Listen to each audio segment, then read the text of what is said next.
पहले से पहले से।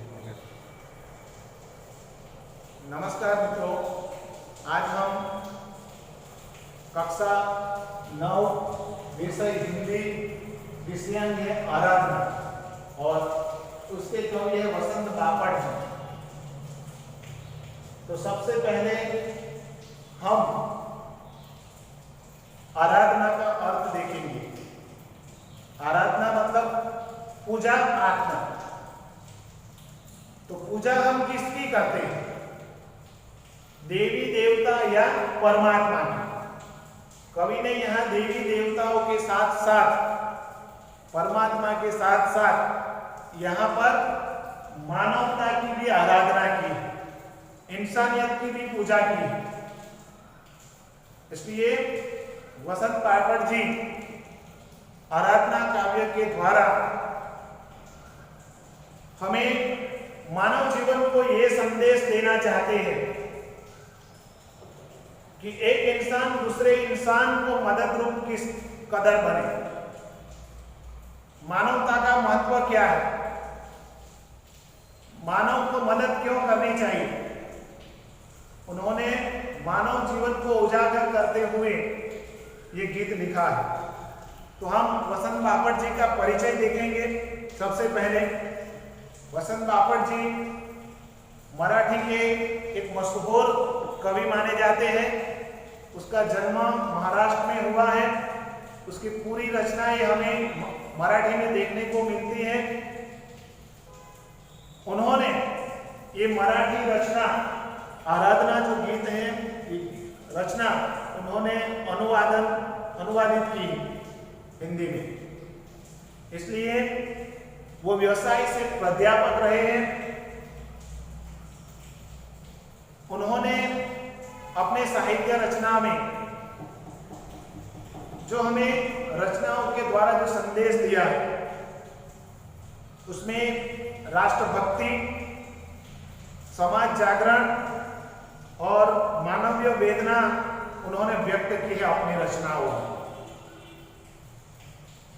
उनकी अनेक रचनाएं हैं जैसे सेतु, बिजली, सकीना, अकरावी, दिशा, तेजस्वी, ये उसकी प्रसिद्ध एवं मशहूर रचना मानी जाती है।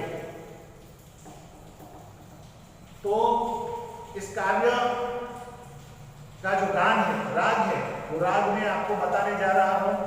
विद्यार्थी मित्रों, आप अपनी अपनी किताबें देखें और इन किताबों में हर लाइन में राग किस कदर का है वो आप देखें। इसलिए कि ये काव्य पंक्तियां पूर्ण कर ऐसे पूछा जाता है परीक्षा में। इसलिए आपके 2-3 मार्क कम न हो जाए, इसलिए अभी से अगर आप ध्यान दोगे और मैं जो गान करूंगा वो गान आप रटोगे तो आसानी से आप उसका उच्चार कर पाओगे, लिख पाओगे।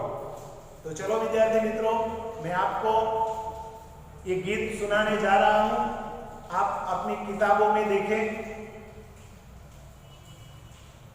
देह मंदिर चित मंदिर एक ही है प्रार्थना, सत्य सुंदर मांगल्य की नित्य हो आराधना। दुखियारों का दुख जाए यही है मन कामना, वेदना को परख पाए जगाए संवेदना। दुर्बलों के रक्षणार्थ पौरुष की है साधना, जीवन में नव तेज हो अंतरंग में भावना। सुंदरता की आस हो मानवता की हो उपासना, शौर्य पावे धैर्य पावे यही है अभ्यर्थना। देह मंदिर चित मंदिर एक ही है प्रार्थना, सत्य सुंदर मांगल्य की नित्य हो आराधना। वेद सभी अस्त हो वैर और वासना, मानवों की एकता की पूर्ण हो कल्पना।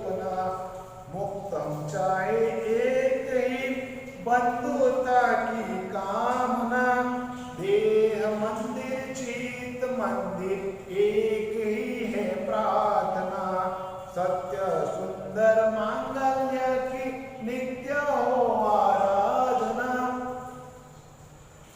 विद्यार्थी मित्रों, इस कदर आपको भी गीत गुनगुनाना है, गाना है, ताकि आपके कार्यक्रम को पूर्ण करते वक्त आपके मार्ग आसानी से पूरे मार्ग आए। तो चलो हम इस कार्य को समझने की कोशिश करते हैं। सबसे पहले देह मंदिर चित्त मंदिर एक ही है प्रार्थना, सत्य सुंदर मांगल्य की नित्य हो आराधना। देखिए, कवि इस कार्य पंक्ति के द्वारा कहते हैं कि हमारा देह मंदिर यानी कि शरीर रूपी मंदिर, चित्त मंदिर यानी कि मन रूपी मंदिर, एक ही उसकी प्रार्थना है।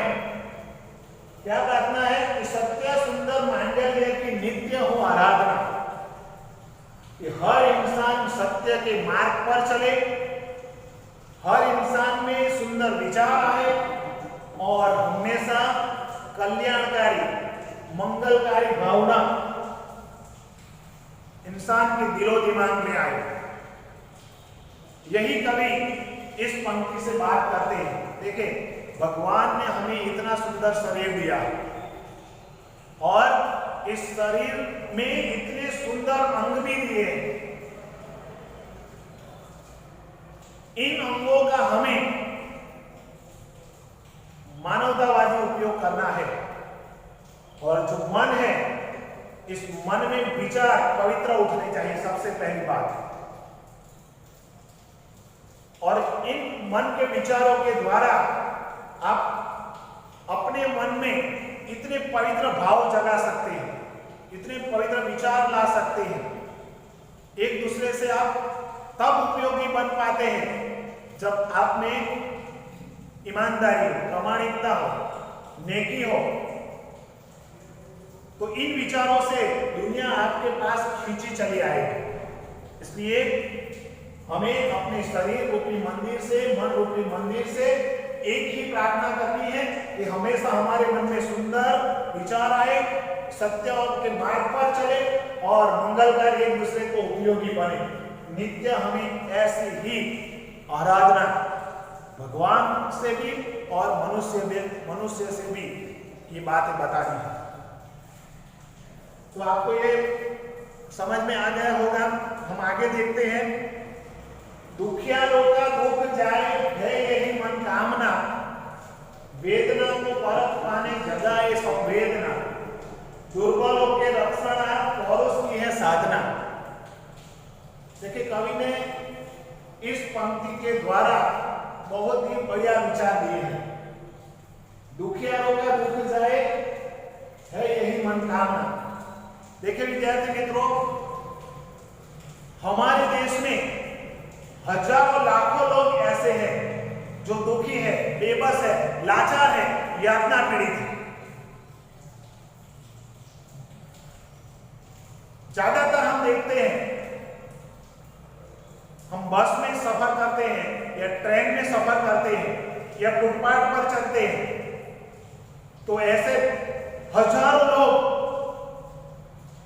निसहाय है, बेबस है, लाचार है, यातना पीड़ित है, जिनके पास रहने के लिए घर नहीं है, आवास नहीं, पहनने के लिए ठीक से कपड़े नहीं है, यहां तक कि खाने के लिए उसे वक्त पर रोटी भी नहीं मिलती। ऐसे दुखी, बेबस, लाचार हमारे इस देश में लोग हैं और इन दुखी लोगों का दुख हमें दूर करना है। तो कैसे दूर कर सकते हैं? वेदना को परख पाने जगह ये संवेदना की, उसकी वेदना, उसकी जो पीड़ा है, इन पीड़ाओं को हमें समझना है, उसके प्रति हमें सहानुभूति व्यक्त करना है। विद्यार्थी मित्रों, आप समझ लो कि किसी दुखी, बेबस, लाचार व्यक्ति को देखकर अगर आपके मन में उसके प्रति सहानुभूति के विचार पैदा नहीं होते, व्यक्त नहीं होते, तो समझ लीजिए हमारे पास हृदय है। इसलिए हर इंसान को ऐसे दुखी, बेबस, लाचार लोगों को मदद करनी है, उसकी वेदना, उसकी पीड़ा को परखना है, उसकी संवेदनाओं को सहानुभूति व्यक्त करना है। और दुर्बलों के रक्षणार्थ पौरुष की है साधना, कि जो दुर्बल है, कि कई व्यक्तियों के शरीर में अंग नहीं है ठीक से, किसी के हाथ नहीं है, किसी के पैर नहीं है, किसी की आंख नहीं है। ऐसे लाचार जो लोग हैं, ऐसे लाचार लोगों को, ऐसे बेबस लोगों को हमें मदद करनी है, उसका दुख कम करना है, हल्का करना है। मान लो कोई चिंता मुक्त व्यक्ति है, उसका जीवन कुछ और ही होगा, लेकिन जो दुखी है उसका जीवन कुछ और होगा। तो आपको ऐसे दुखी व्यक्ति को आप देखोगे तो आप इन दुखी व्यक्तियों के पास जाना है और उसके कंधे पर हाथ रखकर कहना है कि आप चिंता ना करें, मैं बैठा हूं, मैं आपका दुख कम करूंगा, आपको सहाय करूंगा। तो विद्यार्थी मित्रों, मैं समझता हूं कि उसके दिमाग में से आधा दुख निकल जाएगा, कम हो जाएगा उसका दुख। इसलिए हमें ऐसे बेबस और लाचार लोगों को मदद करना है, सहाय देनी है, तभी हमारा मानव जीवन संपूर्ण रूप से सफल हो पाएगा। और हमें इस कदर एक दूसरे से मदद करनी है